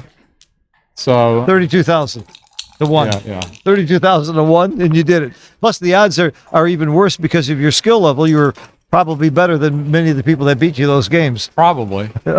God. I think all right, where are we here? My opponent in my intermediate round, it may have been a 2-1 favorite over, and I lost 11-1. It's hard to be a 2-1 favorite in an 11-point match against anybody. It is against anybody. He was that bad, huh? Okay. I'm not saying he was that bad. Okay. Yes, you are. Maybe I shouldn't say that. I know. You don't want to say it, but it could be. And I might have been only 8-5. Who knows? All right, what's going on with this cube action? Is Steve taking? At this score, I think he's passing. What's the pip count? 12 pips? Steve's ahead 12 pips. Yes. I think it's a clear take. Oh, but yeah. But I think he might pass. No. It's a clear take. We haven't seen the analysis, and I'm going to go on a limb and say it's a clear take, and you're going on a limb and saying he's going to take it. I think it's only a double because of the score. I wish we could see the analysis. Wish I could hit a button and look at it. He passed. I passed. think he's going to have a pass error there. We're about to find out. Oh, yeah. Look what happened to the PR. Well, it doesn't show him having another take error, though. How can the PR go to 11? Something's wrong there. Something's Let me wrong. go check on this. Something's wrong. I don't think we want to disturb the match for this. That's not. The XG analysis is not as important as Okay. leaving. Yeah, we're really not supposed to go in that room Well, while I they're just don't playing. know how his PR went to 11 all Yeah, of a sudden, we'll have and to- it doesn't show there being another Yeah, take we'll arrow. find out later. I'm curious like you, but we just can't do it right now. Okay. 6-4. Good roll. Comes in and hits. Now Wilcox has the decision again based on the score. He's got it.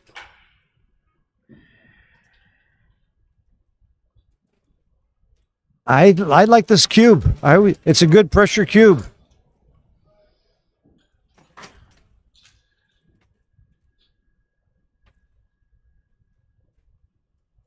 I like this cube.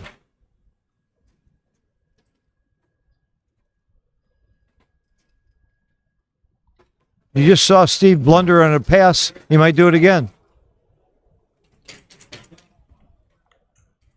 Why are we not getting the analysis here? I don't know.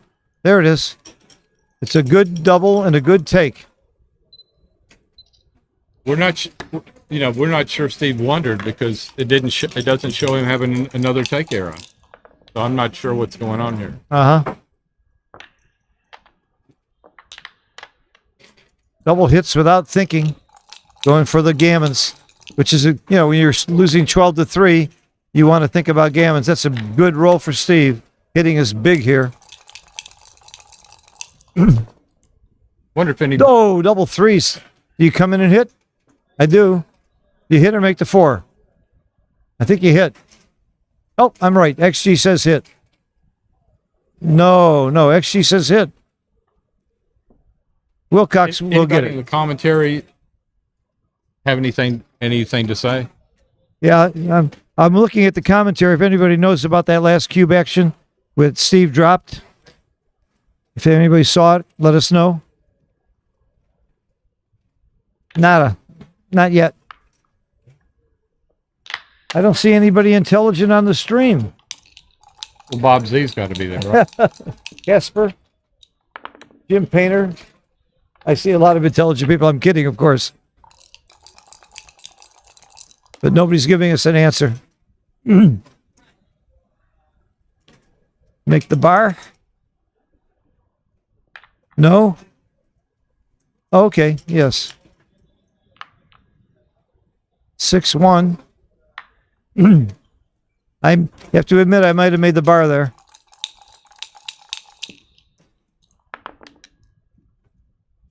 Well, good for Steve taking that cube. That was a good take. Good double, good take. Double hit. Double hit. Yeah. You got to give yourself a chance to make. Yeah. You're He's getting attacked with Yeah. 1 point here. If you don't respond, you're in deep trouble. That's right. You gave him his whole roll. Double hit was right there. By a lot. He needs a 4. 2-3 is as good as a 4. Every bit as good as a 4.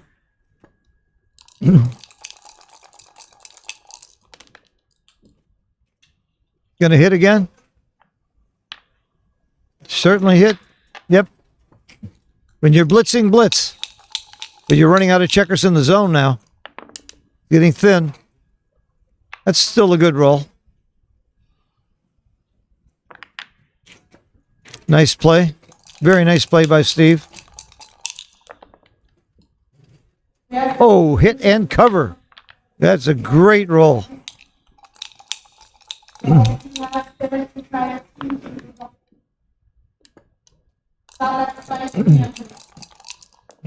Will wins 4 points here. He's back in this match. And who did I bet on? I think it was Will, wasn't it? Let's not forget that bet. That's more important than what's going on the screen here. My $10. You laid 9-1 on Will. You can switch to. You laid 9-1. You can pick who you bet on right now. I can go 7-1 any way I want. What a sense of humor. I love it.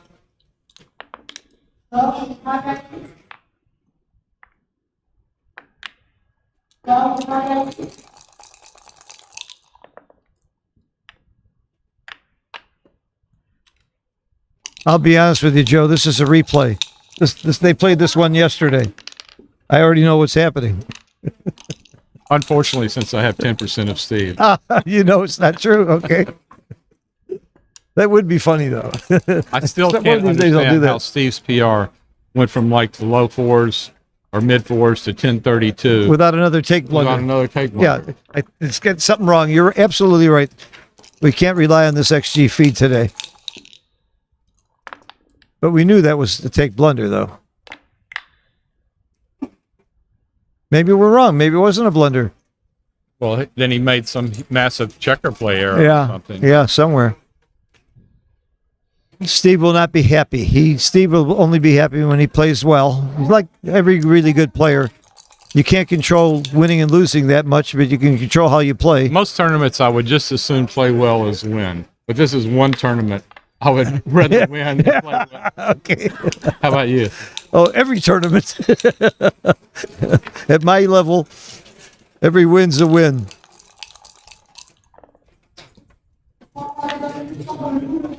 I love Carter's response when he won Cyprus and he was That was outplayed. a .01 error. Yep. He was supposed to make the ace point. 0.01. Yeah. I would come in and hit on the 13. I don't call 0.01 an error. Steve's bar 23, 2-1. Oh, he's not supposed to hit. That's surprising. That is surprising. And he got it. Yeah, Wow. you win more. You just increase your gammons too much. You increase your gammons 6%. Yeah. Your wins are only 3.3%. This is a hard play for anybody. This is a very hard play. This is the play I would make. Me too.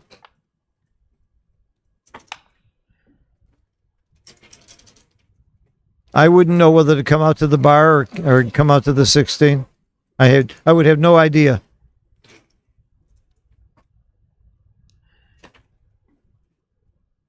And they're close. I wouldn't have a clue how to figure out which is better.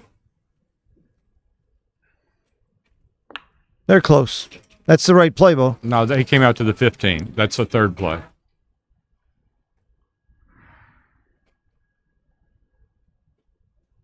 Oh.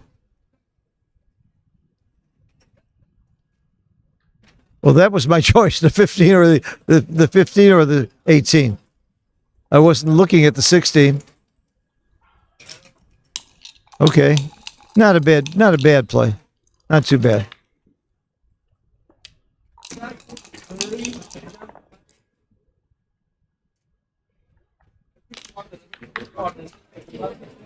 Next time it shows the overall PRs, let me point out something to Okay. you as well. Covering the ace would be really wrong here.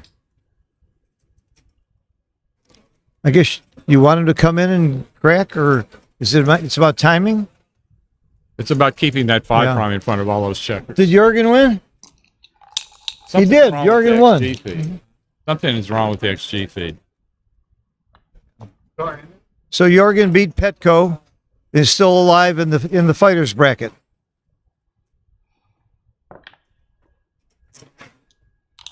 So Wilcox is about close to 50% gammon here.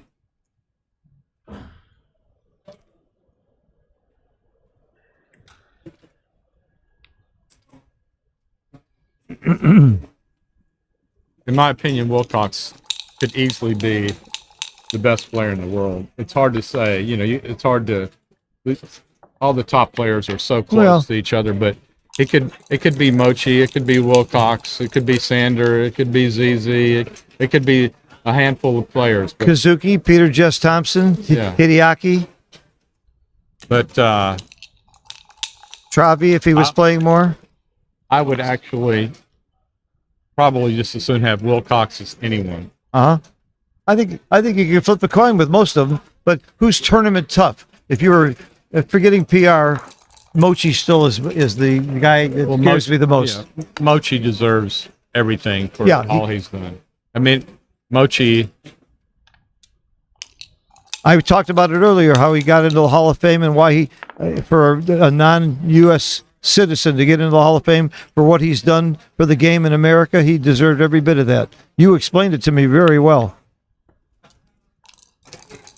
At first, I was wondering why would they let a non-U.S. player, but for all the tournaments he's played in, for all the promotion he's done in the U.S., And he's done quite a bit with you, and he and I've done some charities work with you as well. quite a bit of stuff for kids too. Right. Oh, I'm very proud to be monster toss for Steve. That just increased his winning chances, increased the chances of getting gammon, took away a third of the gammons. Increased his chances of winning the world championship. Wouldn't it be something if Steve wins the world champion? That would be amazing. Yeah, we'd have two guys from LA. And Wachtel almost, he made the finals and played great. Wachtel played one of the best. He came in second, but he played one of the best matches ever. Yeah, he played under 3 PR, as I recall. Yep. 2.6 or something. Yep. O'Hagan also did that. Also, he So came in second. Will has 3 men on the 7-point, which can be a real aggravation against the 23-point. So he definitely doesn't want to roll any 5s here. Now that's a monster shake. That just increased the gammon equity significantly and the win chances also. Yeah, It was wrong to play 6-3. Look how quickly he did that. I would have thought about 6-3. I must be missing something. Yeah. No, she straightened the camera, not the board. Oh, that's great. I'll tell you, Tara, I always liked Tara and I always respect for her, but after this tournament in Istanbul, it's just unbelievable. Her technical skills and how she's on top of everything. She's on top of it. He taught her nothing. She taught him how to be a nice guy. Not that you weren't before.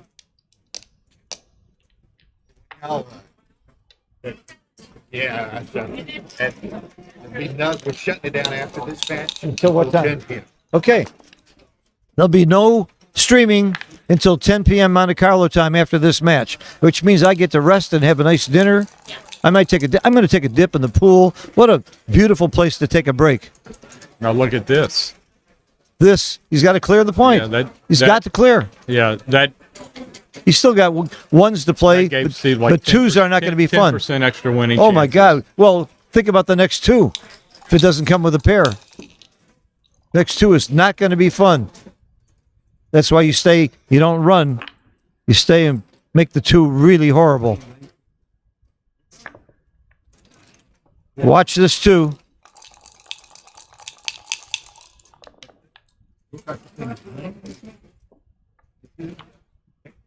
There it is. There's that two. Oh, I'm sorry.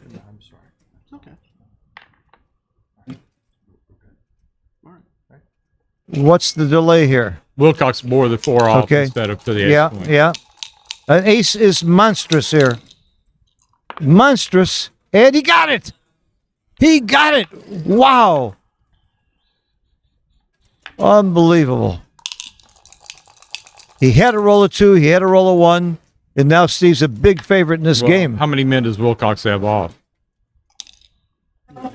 I can't tell how many stacked checkers there are. I think there's 5 off. No, there's less. There's there's There might only be 1 off. oh, there's more on the yeah. Yeah. There we go. Obviously there were not 5 off or he wouldn't be recubing and getting a quick pass. There's no stack checkers on the ace. There's more stack checkers on the 4 point. Whether 3 or 4? Oh, there they are. You're right. They were stacked.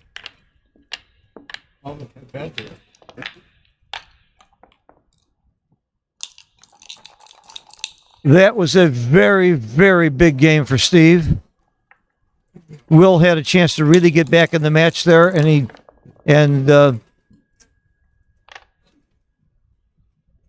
big turnaround for Steve. If Steve wins the world championship, it was that roll that I won't say won it for him, but raised his equity tremendously. By the way, I'm talking a little soon. He's got another 4 matches to go at least, maybe 5. Another 4 probably. This is only the third round. Yeah, so it's got 8 rounds. You got to win. If you have a bye, you have to win 8 rounds. 8 So rounds. we have to win 5 more. Okay. All I'm telling you is I would be excited. I'm already excited for Steve. First of all, he hasn't won. Yeah. The But match is not over. But let me tell you something. If he wins the world championship, he might buy us breakfast. There's a At chance. Denny's. Huh? At Denny's. At Denny's. White Castle, here I come. All right, let's take a look at this cube action. Nice double by Wilcox. Clear double and a big pass, especially at this score. I tell you, Steve and I played golf a lot together, and we used to have a standing bet. Anybody gets a hole in one wins $200 from the other guy, but the guy with the hole in one has to take the other one out to dinner at any restaurant of his choice. Oh, it's a losing process then. So Steve got the hole in one. I had to give him $200, but I've held off on my choice for 20 years until the cost of the dinner goes up. Well, I beat a Kiko one day in L.A., and I took her to dinner at Masahito. Is that what it's called? I don't want to tell you what it cost me. The next night she won, and we went to an Ethiopian restaurant. It cost $40 to take my son and me out to dinner. The previous night, it cost me easily 10 times that much. This is a big pass, especially at this score. There you go. Attaboy. Good play. I'll be right back. I feel the rest of it. Okay, go ahead. Go for me, too.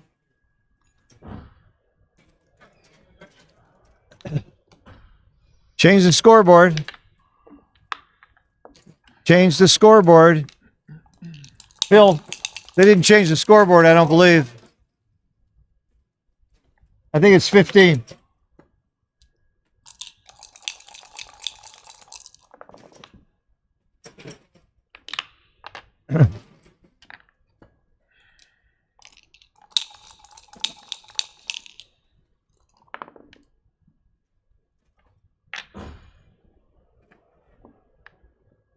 I'm pretty sure it should be 15. It's just pretty critical if I'm right.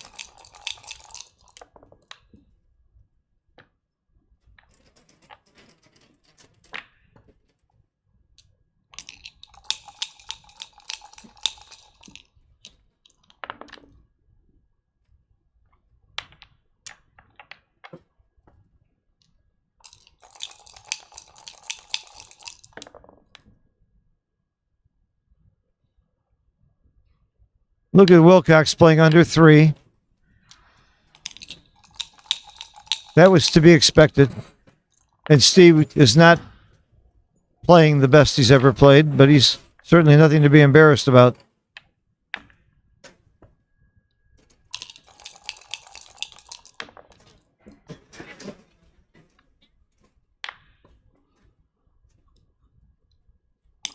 Is this the right score? Okay. Okay. I had it wrong then. I thought he was 15. Okay. Yeah. Okay. I got it wrong.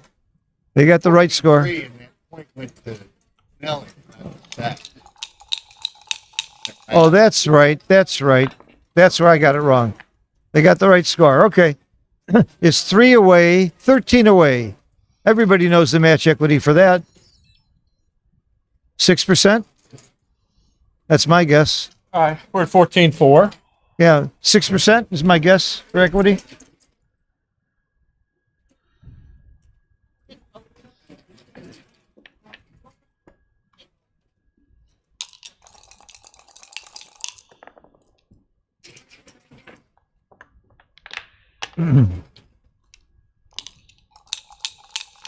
You went to bkgm.com for the match equity table? I have 71 articles on bkgm.com and 16 interviews. My favorite website. Thanks to Tom Keith. Famous for the Keith count and the website. I guess 6%. You know, you got 500 tabs open in your phone. You realize how much that draws on your battery? I had no idea. I'm plugged in, so I don't care. Yes.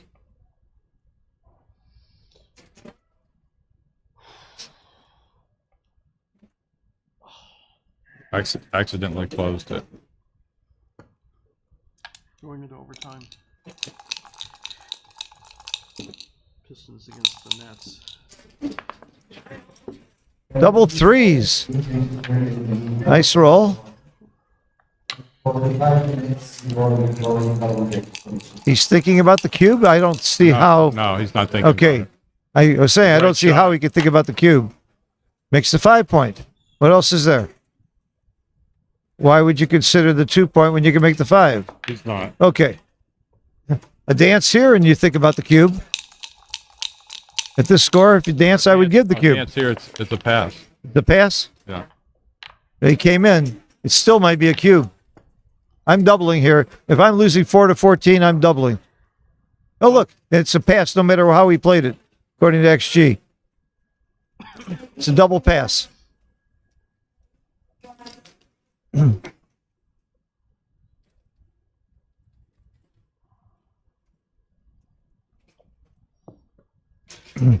When Sander was playing the Galen, the fellow that had only played backgammon for 3 months, he took a long time to give a cube that was a monster pass, and the guy scooped. It was clear poker. It was sheer He took poker. This one. Oh my goodness. And this is a blunder. Wilcox just did the same. Did Wilcox play poker too? That was a poker move. Take a long time when your opponent has a pass to convince them. But you're not going to outfox Steve Sachs. It's only 3 pips, so it's deceptive. Again, this would It's a little tough. this would be a massive take. Yeah. Look at he wins 33% even after the play. Yeah, at 14-4, I don't know. I don't think the word massive applies to any take. Right. I was going to say this would be a massive take at Yeah. the money game. John Noel Grinda, welcome. Another world champion is visiting us. So good to see you, looking so good. Another world champion, Didier. The room's full.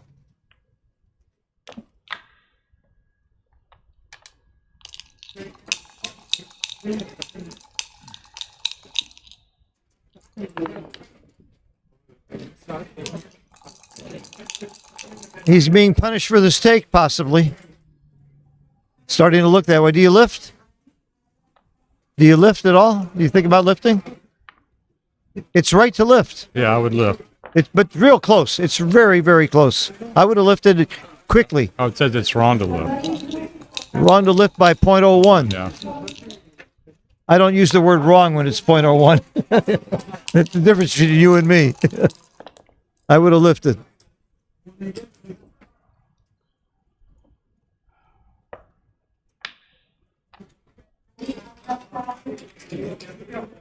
Do you leave him a 3-5? Yeah, I guess you still want the gammons are a little bit different, right? 2%. The wins are only like 1%. Yep, 2% wins gammon difference. But I don't know how to calculate the gammon value here. It still can't be that much more than It's 0.6 or 2.3%. Yeah.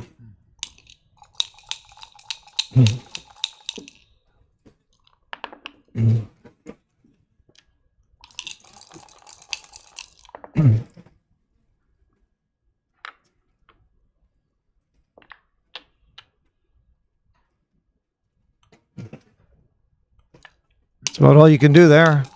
Bring it in. You got the 3. That's good. That's going to reduce his gammon chances a lot. I'm running. No, he's not supposed to run. I would have just run. Say, I don't want to get gammoned. But there's enough wins to stay, and I'm surprised. I would have gotten this wrong. I'm surprised this is big an error to run. Yeah. 0.091 error to run. This type of position, normally you'd stay back, but you're thinking I'm up 14-4, 14-6 versus 14-8 if I get gammon. But what's the difference in the gammons? Oh, good play, Steve. Well done. That was a great play by Steve. I guess the score scares me that much to want to be playing too safe. That's the biggest mistake that I say beginners make, is playing too safe when they're ahead, and I would have made that beginner mistake.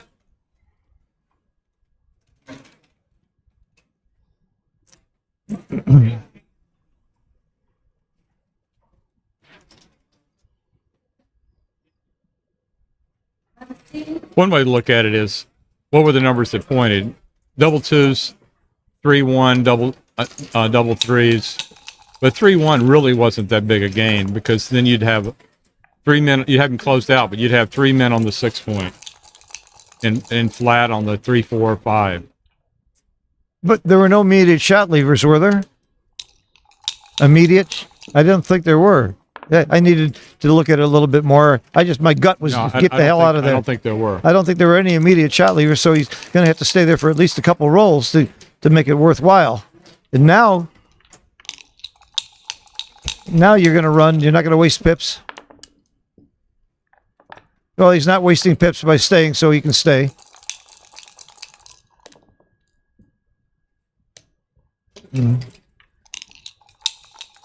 Again, you don't waste pips. I think you run here. If he rolls a high number. Oh, you only waste 1 pip, so you stay. It's right to stay. And he's still probably going to get off the gammon, so it's not that terrible. There are 5 checkers on the ace, and he's off the gammon probably. So that justifies the stay a lot.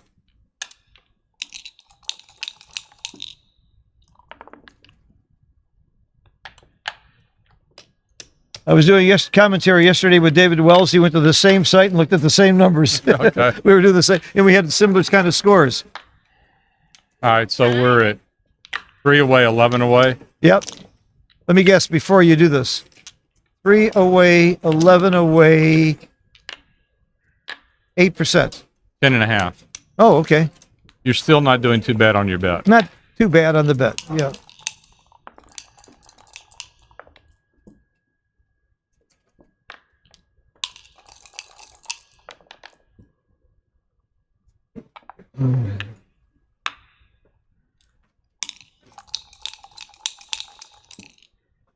I'm still playing gammon go and gammon save. Got to be really aggressive if you're Will. A little more conservative if you're Steve. That's a very good roll for Will. He's the only Wilcox I've ever known. Do you know anybody else named Wilcox? No. Not that I can think of. And Snellings. This whole thing sounds very English, isn't it? Or Scottish or something? It must. Curious of the origin.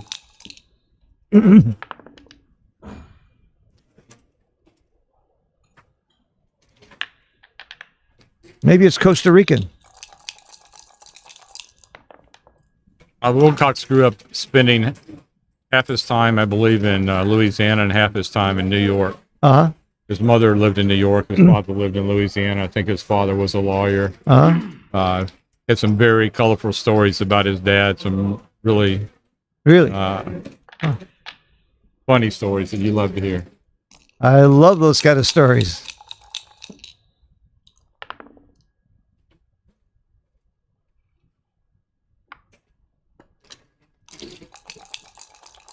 Michi was doing commentary with me last night. Michi told me he keeps a running count the entire match. I don't know too many. Matt Congeyer says he does that too. It would be so distracting for me to do that. It's not that hard, actually. Well, yeah, John O'Hagan does it too.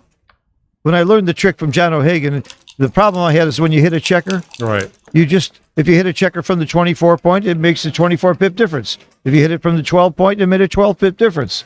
That trick made it easier for me to do it. Now, Steve doesn't need to keep a running count because he can do the count as fast as anybody I've ever seen. Yeah, he's super fast. He's super, super fast. He and Art Benjamin and Karen Davis and Jake and Jason Briggs. Jason is incredibly fast. Karen's very, very fast. Karen is. I'm actually faster than most of them, but I don't get the right answer. I can give you a count in a split second. Yeah, but the wrong number. Like me. Yeah, I know that one. Wilcox is playing a 2.19. masterful 2.19. Yeah, masterful. And look at his checker play PR. It's amazing. And it's not that he's had a bunch of easy plays. Look at his checker play PR. No blunders in this entire match. No blunders. Not one blunder in a 17-point match. Oh, that's a big, big roll. Big roll. He's now 10 pips ahead. 10 pips ahead. 1 pip Big ahead. roll back. 1 pip ahead. No. 10 Oh, pips that was behind. double. Oh, that was double 5. I thought it was 5-4. Steve's got to have a lot to double here. What's his take point? That's, 8, probably 16 or 14. well, Steve will probably be doubling the next shake. Yeah. That's probably. I think he's there right now. I don't think so. I do. I'll bet I he don't is. think so at I'll this bet score. you He's got €5. 17%. €5. Okay. He's got 7. You're betting what, that he'll double? I bet he has a doesn't. double, and I win. Oh, no, I'm not betting that. I was betting. No. I was betting that he will double. No, you said he didn't have a double. I said he did. Oh, you're right. I wish we weren't being recorded. I could get out of this one easily. And he did double too. I would have lost it either way. The good news is €5 is less than $5. Used to be, you would have heard it more. No, €5 is $5.55. Yeah. Oh, really? Oh, that's right. I'm losing more money. You got 5? I've actually lost money. I lost more money. Double or nothing on who wins this game. You can take your choice. I can take my choice. Oh, Wilcox is I'll gonna take. be a favorite. I'll take Wilcox. Because Props. yeah, I bet that the last. There's no betting in backgammon. I bet Nobody the last bets. Position was a double, and he bet it wasn't. I thought, but he had 17%. Isn't that a take? No. At the score? No. If he He's still- loses, Steve gets to Crawford. Oh, that's right. The downside is huge.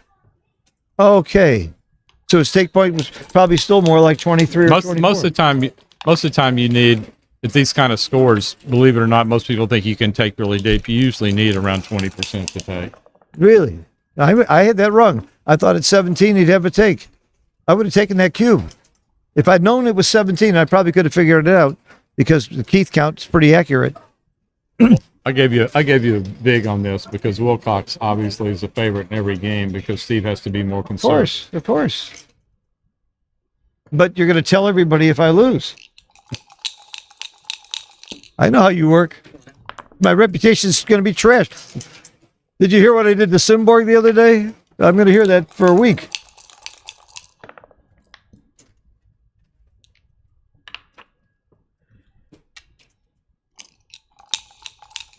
Well, Wilcox is certainly favored now. I like my position. I like my bet. Even with the double threes. Make the 2 He's points. still a and go favorite. to the 7.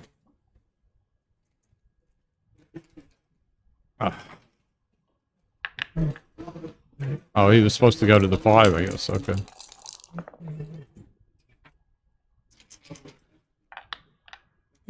You still make the bar. Well, he had no other. He had no other ace to play. Steve wants a 4 or a 2 here. Which would you rather have? I'd rather have the 2. 2, of course. Yeah, I'd rather have the 2. There's the 4, though. 4 is good. Where's the 6 inside? I think it is Block inside. ace point. Yeah, 8-2 is a little bit. Is better. Okay. You don't want to leave a blot because you could get into a blot hitting contest right now. Okay. So Steve's up 11 pips. I would not consider doubling if I were Wilcox. This is a double. Okay. So I would blunder here. More power to Wilcox if he finds this double. This is because your great shakes can lose your market. And, let's say that he just brings the man down and hits loose on, if Steve doesn't respond back, he loses his market by a mile. Great double, Wilcox. And for money, it's probably a blunder. Yeah. To I'm double sure this. It's a blunder. It's a blunder to double this for money. That's how different match play is and why match play is so much more interesting and intricate than individual game or money play. And he took it. Good for him. Big take. Very nice take by Steve. Do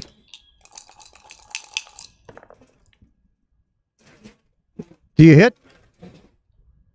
So, I don't think so. It's too loose with Steve's board. It's too risky. You're right. It's not horrible though. It's 3%. I was tempted. I would have looked at it longer. A 4 would be big for Steve. 6-2 is not good.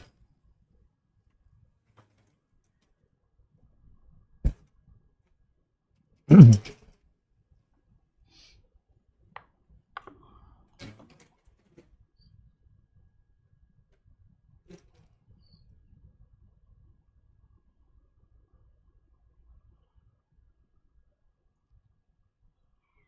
is a tough play. Yes.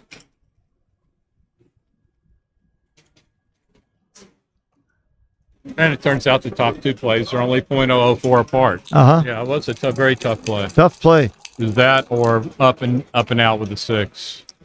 That's a great shot for Wilcox. Gives him a commanding racing lead now. By the way, they both Steve- have plenty of time on the clock. Steve wants to anchor 4 to anchor badly. And he does. he got it. He got it. And 6-1. Yep. Once Steve can stop worrying about the gammon, he can have a sigh of relief here. Well, Wilcox is like 55% in this game. He's got a 5-pip lead, but Steve's on shake. Make the 2. Oh, that's Steve. I'm sorry. 2 down. Steve, I'm sorry. I keep thinking with the baffle box, I get mixed up on who's on roll. So we're back to about a 50-50 game here. And there's virtually no cube big. And he should run. You're not giving the cube until it's gin. That's an interesting intellectual question. When does Steve have a recube? Maybe when his opponent has 5%? Steve will never have a recube. Never, ever? Never. Because he only needs 2 points to win. I was seeing I was seeing if I can get a bet out of you on that one. You're too sharp. I won a bet that way once, by the way. Somebody said, "Oh, I think it's probably 4%." I said, "Oh, I'll bet you." Who was that? That was Carter.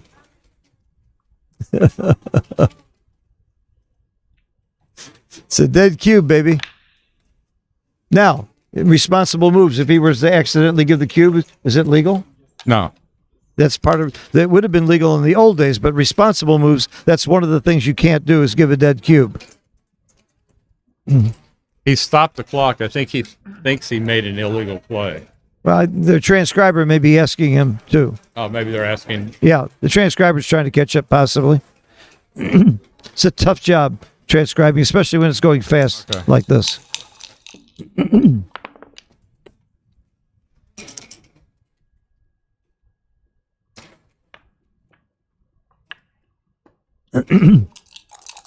This match could easily be over very soon unless Wilcox performs with some doubles. Now keep in mind, this is the winner's bracket. Either one who loses could still win the world championship in the fighter's bracket. They could actually meet again. They could meet again. Absolutely. One of them could win the winner's bracket. One of them could win the loser's bracket. Do they call it the loser's bracket or fighter's bracket? Fighter's bracket. Fighter's bracket. Loser's bracket is a bad name. It is a bad Usually name. called the second chance. Second the chance. Fighter's bracket. I think it's called second chance here now that I remember. And I'm in the no chance bracket. So are you right now? Yeah. I'm in the next year bracket. Next year bracket. Well, you got doubles. Consolation. Are you old enough for senior? Are you old enough for seniors? No, I will be next year. Yeah, next year.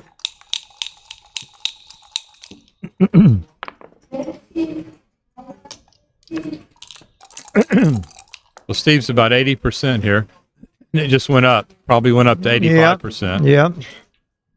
Went up to 87.4%. I would use a lot more time on the clock here if I were Steve. Rub it in. He's playing for doubles now. That's the reason for this play. He knows he's probably not going to win unless he rolls doubles, so he's playing for the most doubles he can get. Next time the XG feed comes up, if you'll sum the arrows on the right side, see where it says Steve? Yeah. They don't sum to his total arrows. I see. I think there was a glitch at the beginning of the match where they started the XG again. That's part of the problem. So we're not relying on this XG necessarily to be correct. Correct for the overall level of play. But I will guarantee you that we're going to find out that Wilcox played incredibly well and Steve played very well. Keep in mind, we're looking at two of the best players in the world right here. Steve is up there in that class of one of the better players of the world. He's been. I think here he's a bull off. He should just play 6-4. He's got to roll big doubles, and he needs to get as many men off as he can. I don't think he could. Typically, you would play 5-3 here, but I think here he needs to play 6-4. He needs a double. You need four. doubles. You need doubles. Big doubles. Yeah. You need big doubles to work. If you're winning, you would play 6-3. 5-3. 5-3. Yeah. I mean, double threes is going to be the same number. You got it. You got it. You got your play. Oh, it says 6-4 is wrong. It says 4-2, 4-2 off. and 3 off. That's playing for really big doubles. Now he's looking at it. This caters to double 6 and double 5. But doesn't help your double fours. Well, maybe you're so I desperate. would not know how to measure this. Maybe you're so desperate. Yeah. You trade double, the gain on double 6. You sure gain on double 5. It also is the play that gets 2 men off the most in XJ. That has something to do with it as well.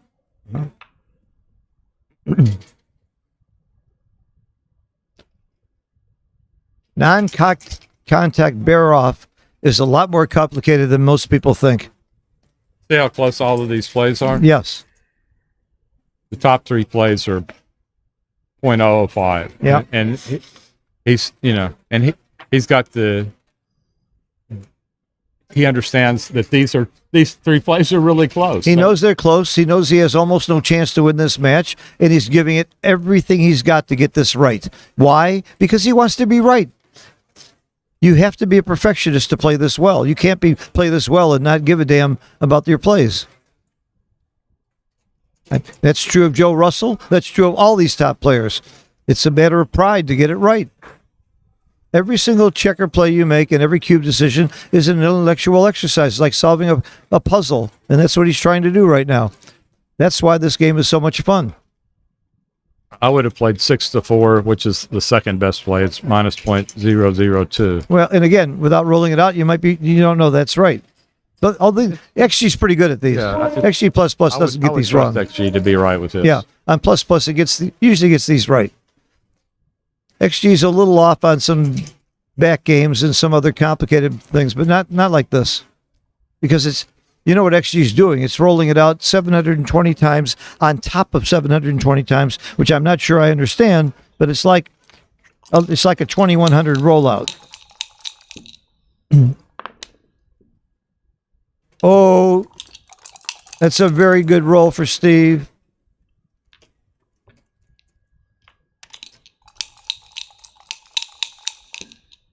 A 1 doesn't even hurt that much because he's... as long as he doesn't roll a 4 next time, it's going to be... Oh! There's some chance here. He needs a 4. Without a 4, it's going to be ginish. Or gin. It's going to be the last roll. It's going to be gin. No, it's not. 2-1. 2-1 keeps him in the game. 2-1 followed by a double. He'd have to have double 2s or greater. No, he'd have to have double 3s. That's it. Great match. Great. Well played. Congratulations. Well played. To both players. Congratulations to Steve on beating one of the best players in the world. Right. Look, Steve looks happy. Why does he look so happy? I want to get Steve over here for an interview. Would you help me? Sure. Would you go around and get it for me? Yeah. And thank you for your kind words, Joe. Really appreciate it. And for helping me.